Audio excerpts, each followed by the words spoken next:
Ladies and gentlemen, the Cpac revolution, taking back our parties. Please welcome, from the United Kingdom, the Right Honourable Liz Truss.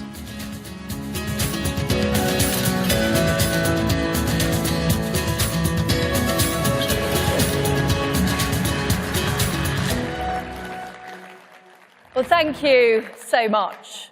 And it's fantastic to be here at Cpac with so many true conservatives. And boy, are you needed now.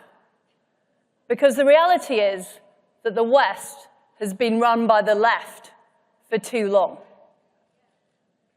And we've seen that it's been a complete disaster.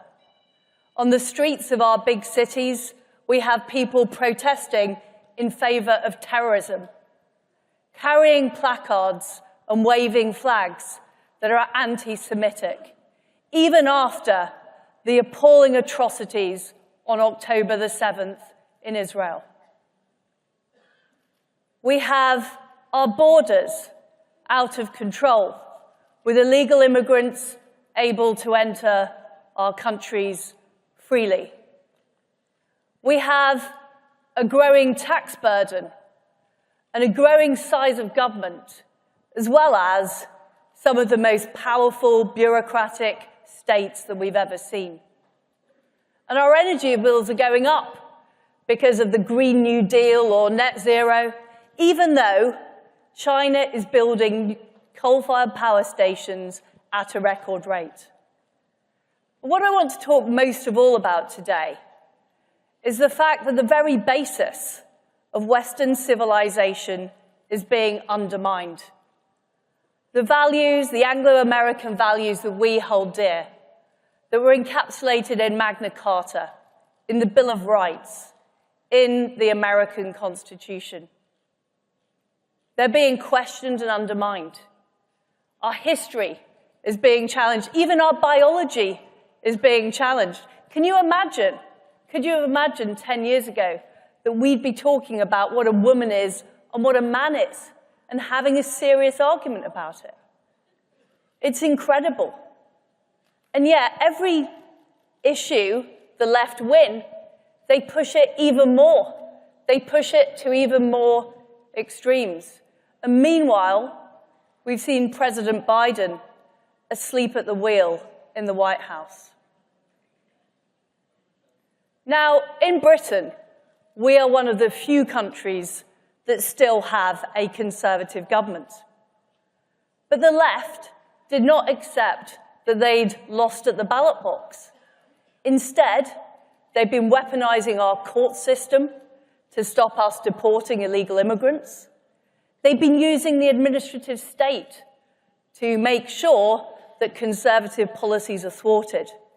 And they've been pushing their woke agenda through our schools, through our campuses, and even in our corporations. Now, I thought that companies in the free market were meant to be about giving people jobs, giving people opportunities, making money, making profits, creating wealth for our country. But no, we've got a new kind of economics now in the West. It's called wokenomics. It's actually about DEI and ESG and all those other three-letter acronyms that mean less opportunities for people and less future for our nation. That's what we are facing now, even in countries with conservative governments, because of the power of the left and the power of those bureaucracies. And the left are aided and abetted by our enemies overseas. Now, that includes Russia, it includes Iran, and most of all, it includes China, which stands behind all of them. And what those people want to see is they don't want to just compete with countries in the West. They don't want economic competition. They want to undermine our very way of life. They want to undermine our societies. And what they want to do is they want our societies to collapse from within because we loathe ourselves, because we hate ourselves. That's what they are trying to achieve. And what's happened is these regimes have actually been enabled by us over the past few decades. You know, we let China into the World Trade Organization, and we've allowed them to undermine free markets with their unfair practices. We've almost allowed Iran to develop a nuclear weapon. And we've enabled Vladimir Putin by not taking action early enough when he could be stopped. That is what has been going on. Instead of projecting strength, and we know that dictators only respond to strength, we projected weakness. And that is what is being projected from the White House at the moment. And I'm afraid there are too many conservatives who have gone along with some of these left-wing ideas. Now, in Britain, we call them chinos, conservatives in name only. I think in America, you call them rhinos, Republicans in name only, but it's the same tendency. It's people who think, I want to be popular. I don't want to upset people. I don't want to look like a mean person. I want to attend nice dinner parties in London or Washington, D.C. I want my friends to like me. I don't want to cause trouble. But what those people are doing is they are compromising, and they are triangulating, and they are losing the argument. And I've got a message for them. You can't triangulate with terrorists. You can't compromise with communists. You have to fight for what you believe in. You have to fight for the conservative values. You have to fight for the conservative values that you hold dear.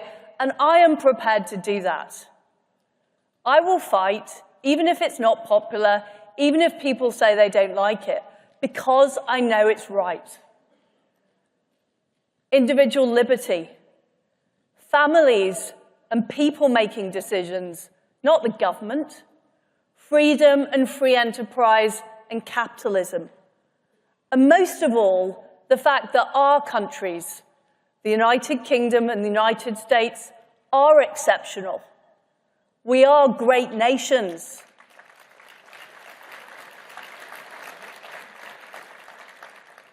And I refuse to have our history talked down, and I refuse to have our values talked down. We need to stand up for those values, and we need to stand up for them every day. And I'm afraid, my friends, we are in difficult times. And I very much fear that unless conservatives become more active in speaking out, unless we are prepared to fight this battle, even if it's difficult, even if it's uncomfortable, that Western civilization is doomed. Now, I've written a book, which is coming out very soon, and you can pre-order it, but I've written a book, and it's called 10 Years to Save the West. And I've written it based on my experiences as a minister in the UK government and ultimately as Prime Minister. And it's a warning. It's a warning to you in the United States, and it's a warning to all of us across the free world. Because I went into government and put myself forward to be leader of the Conservative Party and Prime Minister because I believed our country needed to be turned around. I saw our growth wasn't high enough, that we hadn't sorted out immigration. I wanted to deal with those issues. And I put forward a range of policies, and those policies got support. They got support from our party members, from our base. And the policies were cutting taxes, cutting the size of government, and reining in the administrative state. Making sure our borders were secure, and we were deporting illegal immigrants. Making sure that people could start a family by building more houses and having cheaper energy. I wanted us to get fracking in the United Kingdom. You know that fracking has lowered energy bills here, and it's made America less dependent on foreign powers. And that's what I wanted to do in the UK. And what I also wanted to do was get rid of all the EU laws off our statute books. Now, you may think that we voted for Brexit back in 2016, and I'm sure you're going to be surprised to hear that the vast majority of those EU laws are still on our statute books. It's a bit like getting divorced and still living in the same house as your ex-husband. Now, I don't believe that EU regulations were going to drive the British economy, so I wanted to get rid of them. So these are the policies that I put forward. And I believe if all of those policies had been implemented, Britain would be stronger and we'd be in a better position now. And I'm not saying I'm a perfect person or I did everything exactly right, but I faced the most almighty backlash for those conservative policies that I tried to put in place. From the usual suspects in the media, from the usual suspects in the corporate world, but also from people that were meant to work for the government. The Office of Budget Responsibility, the Bank of England, these organisations sought to undermine the policies. Even the IMF intervened, and even President Biden intervened to have a go at my policies. Now, can you imagine being attacked on your economic policies by the inventor of Bidenomics? Talk about offensive. But the reality is, with that level of antagonism, I simply was not able to implement those policies, which I believe, and Conservative Party members believe, would have delivered for our country. And frankly, I didn't have enough support from Conservative MPs as well in order to be able to do that. So this is the lesson that I have learnt. I've learnt that it's not enough just to have the right policies. It's not even enough to get the position of power that you need to deliver those policies, because Conservatives are now operating in what is a hostile environment.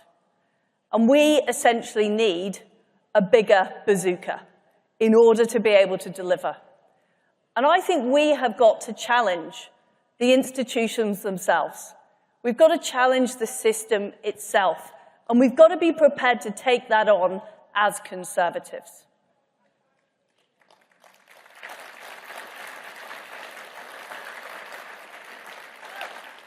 I think we need to draw inspiration from popular democracy movements.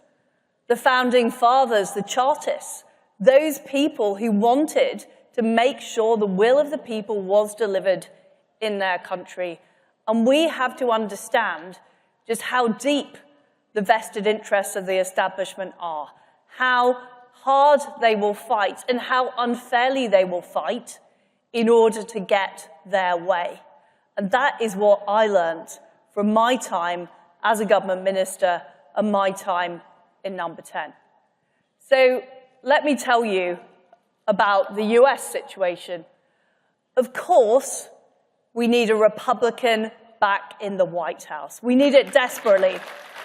And by the way, it's not just America that needs it desperately. We need it desperately right across the free world, because you are the leaders of the free world, like it or not. And of course, we need Republicans in the Senate, and we need Republicans in the House of Representatives. But we need Republicans who are prepared to fight. We need Republicans who aren't going to cave in to the establishment. We need Republicans who are prepared to take on this difficult task, even if it's unpopular, even if they're criticized, even if they don't get invited to any dinner parties. That is what we need.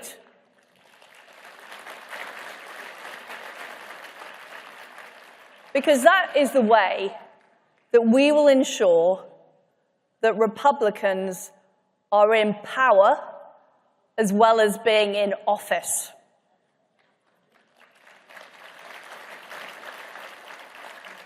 And it's ultimately Conservatives being in power that is what is going to save the West. We will not save the West without that.